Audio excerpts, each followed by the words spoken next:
Now,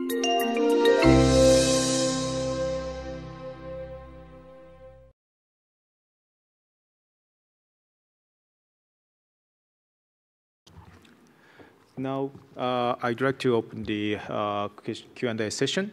And do you have any questions from audience? Yes?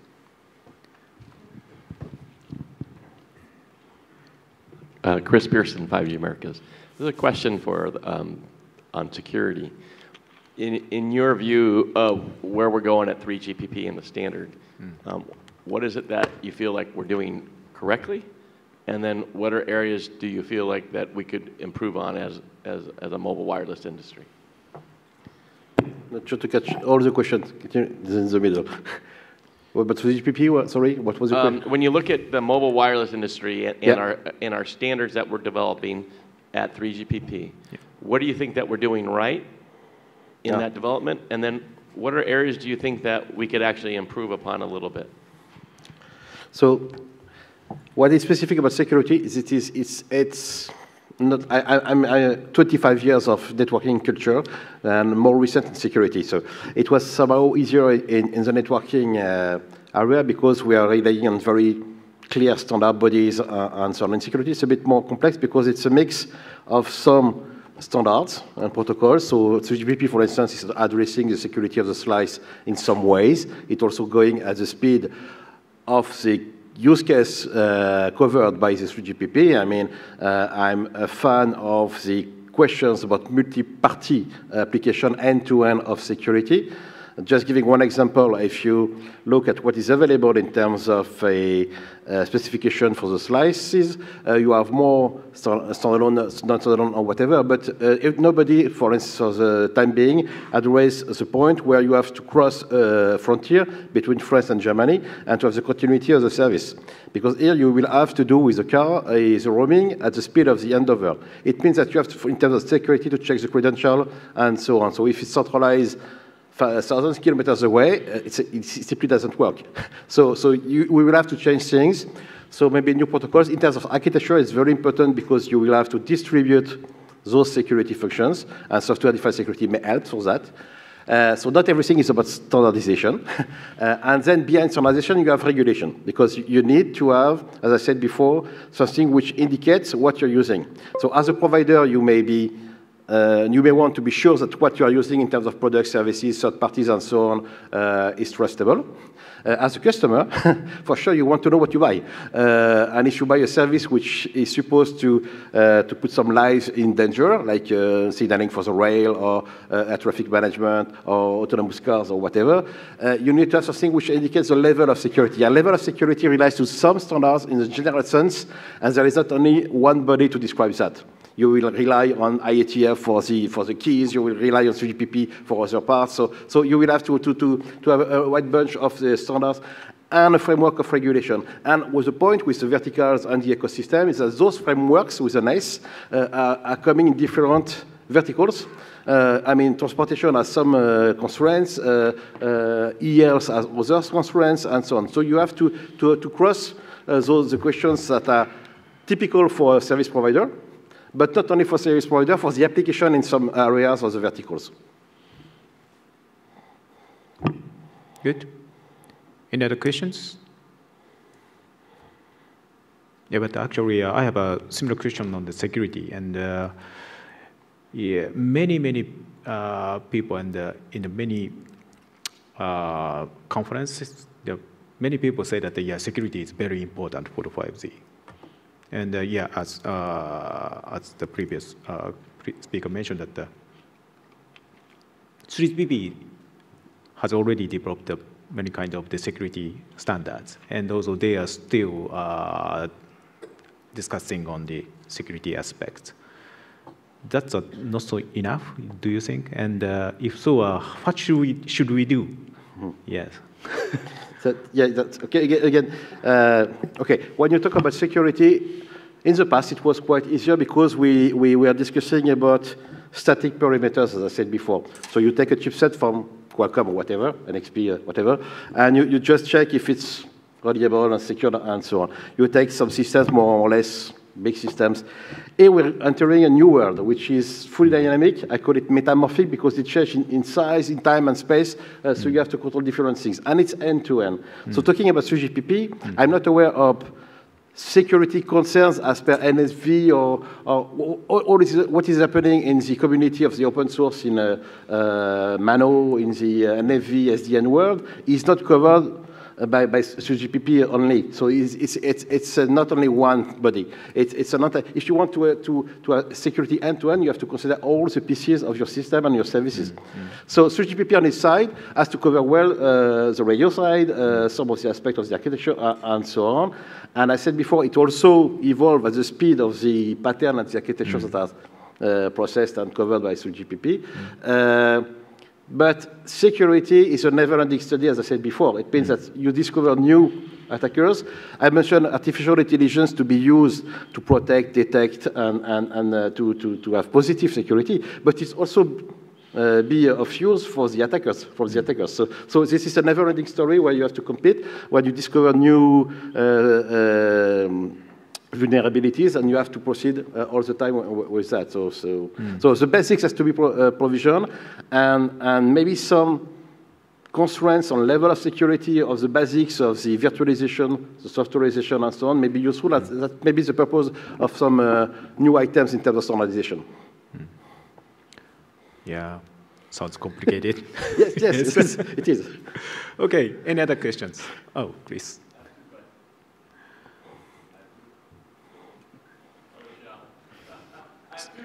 Security.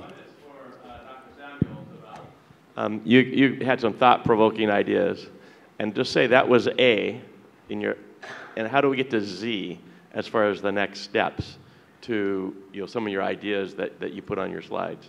And then a question for Dr. Na is, with small cells, do you look at, there'll be solutions in 5G small cells for backhaul and front haul using, for instance, existing spectrum? Okay, so let's take one by one. And do you have any answer? Yes, so steps from A to Z. Please use the microphone. Yeah. So steps from A to Z. And this is something that I have contemplated an awful lot on recently for the simple reason that look at the use cases that are being promoted. Most of them are EMBB type use cases, which in traditional networks are consumer-oriented services. But then if we want to balance out the use of the network, we really are trying to remunerate the network in a different way. So in order to do that, you're really considering B2B2C services. So the first step in that direction, I think the US has already taken in the sense that it relaxed some of the net neutrality rules. So there's now an incentive for a service provider to do something different, which also means that the interpretation of that regulation more widely is also encouraging. In other words, enterprises can finally see that there may be a reason to use the network in a slightly different way. All of that starts to look encouraging, provided that the APIs are easy to access, if you will, and easy to develop on top of. And thereby lies the second problem. There's a partnership that I think that we're missing between the public cloud providers and the service providers, that there needs to be more of a relationship there, I think, in order that the APIs be adopted. So the adoption of those APIs, well, I think it's fair to say that Google and Amazon have a very good idea of how to adopt APIs. So if there's more of a partnership that way, then I can see the application services being built very easily, they're cloud-based onto that kind of network. The final part of it is really familiarity, right? If you get past those two key points, then the next thing is making sure that there's an ecosystem that actually builds on top of this stuff in an easy way. So that sort of leads to the new kind of business models, because there has to be a renormalization of the value chain in that, in order that all parties get their fair share of the revenues flowing into that network. So it's a long-winded answer. Hopefully it caught some of what you wanted, but there you are. Right. Okay. Okay, so next, Dr. Na. Yeah. Thank you, Christian. Yeah, I think small cell is similar to macro cell. So our small cell can support to many kinds of frequencies. For example, millimeter wave and 3.5 gigahertz. Maybe in Korea, 28 gigahertz will be commercialized first, and then 3.5 gigahertz will commercialize it too. So it is can applicable. Yeah, the small cell can applicable to all kinds of frequency. Yeah. Would they use any of those for backhaul as well? I think backhaul issue is so important issue. Yeah. If you want to same frequency, you mean same frequency of backhaul and access area, more future, it is possible too. Yeah, yeah. We have some research of the same, the backhaul and access frequency, the same frequency between backhaul and access is researched. Maybe it is difficult. Yeah.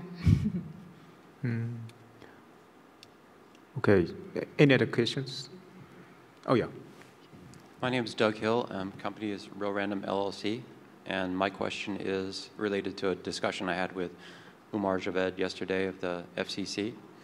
And he told me specifically that one of his top concerns is the interconnectivity of devices, international devices, specifically in the United States, and how international security standards would be developed around 5G.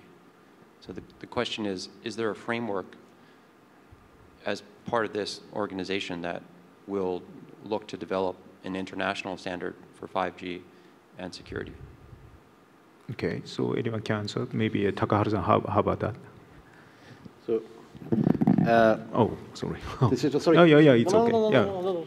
I think the question was on security. Yeah, sorry. Oh, security. Oh, I'm sorry for That's that. because I was security. That would be you. Sorry for that. Oh, yeah, go ahead. No. The question was for. Sorry. Well, I think the question was on the security. So in that sense, anyway, we got, as far as standards is concerned, I think some reference point has been set in 3GPP, and some of the aspect regarding, for example, edge computing security or something like that could be still being discussed, I think. So if it is the question of framework, the security in terms of the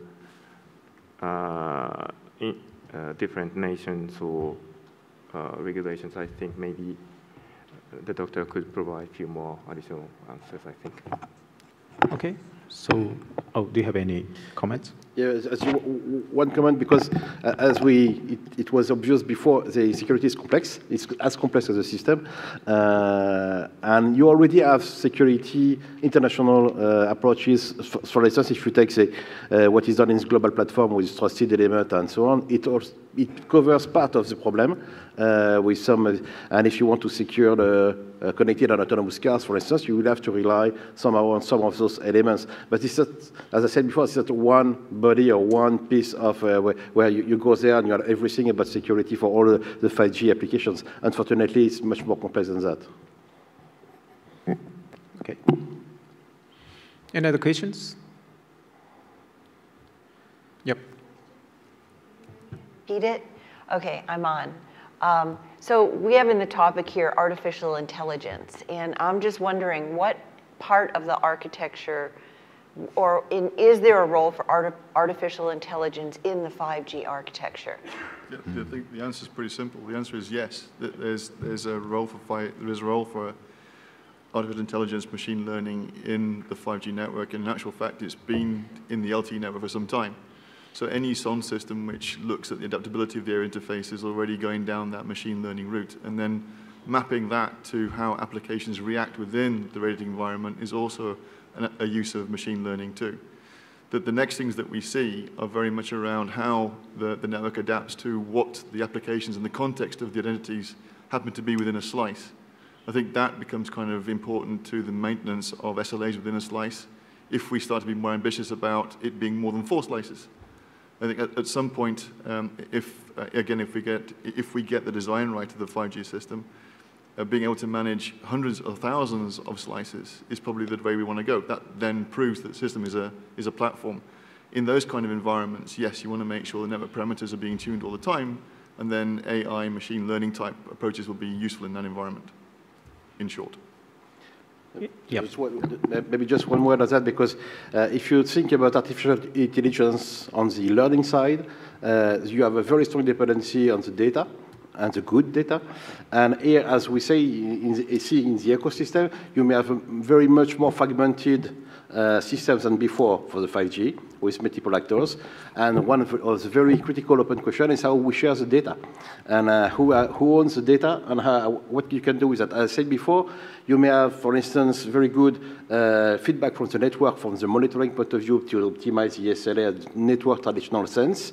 But you can also use those information and those data to detect attacks and anomalies in your networks.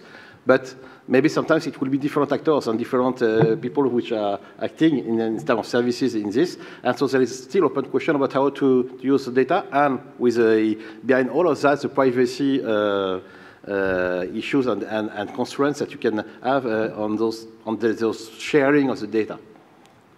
Okay, so regarding AI, yeah, I have also had some interest in the AI technologies, and yeah, actually, I discussed with my colleagues on the AI can be used. AI technology can be used even for the radio systems. So I'd like to have a comments on the AI technologies usefulness for the radio system, especially Dr. Na or Takaharu-san. Yeah, AI for small cell or AI for the spectrum aspect or something. I think AI technology is so important for small cell too, because small cell is very important to SON technology. SON is based on if you use some AI technology in the SON, it is so possible and good quality. Yeah. So yeah. Takaharu-san. Oh, thanks. Well, this is a very interesting area to discuss about, and as the previous speaker mentioned, I think such kind of tool is quite useful, especially developing 5G, I mean, such kind of sophisticated system. But the question is how to introduce is one of the way we should think about, because if you utilize to AI, we need a certain good teacher scenario. Otherwise, your system wouldn't be able to carry out any good performance. So, as an example, if you think about SON, as the previous speaker mentioned, or beam steering or something, what is the right way of controlling such kind of interference or beam stream is the question. And if you can't get any good teacher data or reference scenario, anyway, your AI system will not be able to draw any of the good answers. So in that sense, we are discussing how to utilize such kind of things. But I'm not quite sure such kind of thing could be standardized in our system. So in some cases, it is deployment specific and also user-specific. In that sense, still such kind of usage could be further discussed in our community, I think. Thank you. Okay, good. Oh, yeah. Hi. So my question revolves around the complexity that we're building into 5G. What we're seeing, we've got massive MIMO, beam steering, beam forming, millimeter wave. We're talking about artificial intelligence, SON, a new 5G core, a new 5G radio spec. You know, with LTE, we did a transition from a circuit switch to IP-based infrastructure. That took some time, but was far simpler than what we're talking about here. We're still talking about 5G coming out in the next year or two, trials and things. Can you talk a little bit about kind of the timeline to roll out full 5G versus kind of initial 5G? And I think Kari Kapomaki yesterday was talking about when LTE first came out, it wasn't, you know, gigabit LTE. Same with 5G. Just some comments along how you see that developing over time.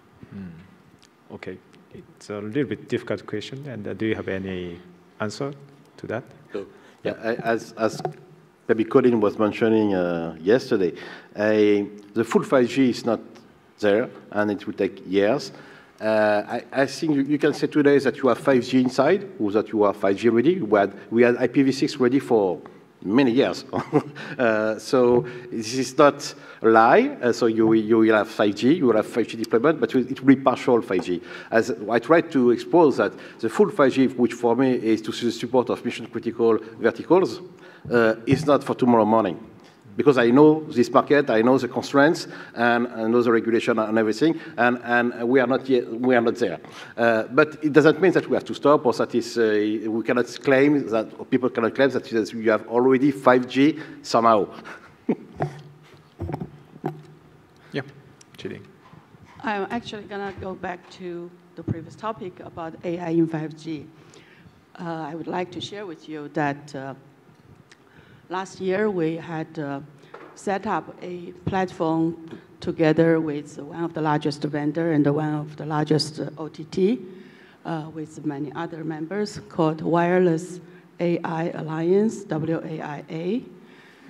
The dream is eventually the network would be like a living and breathing organ that provide the performance and the resource where and when it's needed. So it's efficient and it's high performance. So of course, that is the sky high goal. But to be realistic, we look at our network, we believe beyond what has been popular seen as the power of AI in terms of application level opportunities, new service, new applications, offering, we really have grand opportunity to make use of AI, to make our network, especially with the complexity that there is going to be, to make the network much more self-adaptive. In a sense, immediately in the RAN part, we could see if we introduce good element, network function that bring in data analytics and data collection, we could use it to help not only the traditional OAM and song or planning, configuration part of the work for the network, but also even link adaptation, mobility management, service and trajectory prediction of the traffic, and even so many level of applications that we believe AI would become a very useful means instead of individually proprietary algorithm for a specific function the network needs, whether it's small cell or radio link or even the dynamic configuration. So there is a lot of interesting work to be done, and we would welcome your interest to join our alliance there. Thank you for your comments. Not a question. Okay, so unfortunately, it's a time to close. But okay, final question. Maybe the last question. So recently, in the fixed wireless market, the millimeter wave technology is emerging. So especially the WiGig, 60 gig Wi-Fi, will be, I think, the competitive technology for 5G. So do you think 60 gig Wi-Fi is a competitive technology or complementary technology for 5G? Yes, from my perspective, it's very much a complementary technology. At some point, as was discussed by various people over the past 2 days, that some of the 5G scenarios are to be indoors. So how do you do neutral host in that kind of environment? And in order to do that well, having a unlicensed spectrum where all can operate seems to be an appropriate way forward. That's why I think it's complementary. There will undoubtedly be systems that you can deploy that are very specific to a given frequency that is owned by an operator. But then if you want to penetrate buildings further, then maybe the unlicensed is probably a good opportunity there too. Okay, so it's time to close, and I'd like to say thank you very much for the panelists and the audience. Thank you.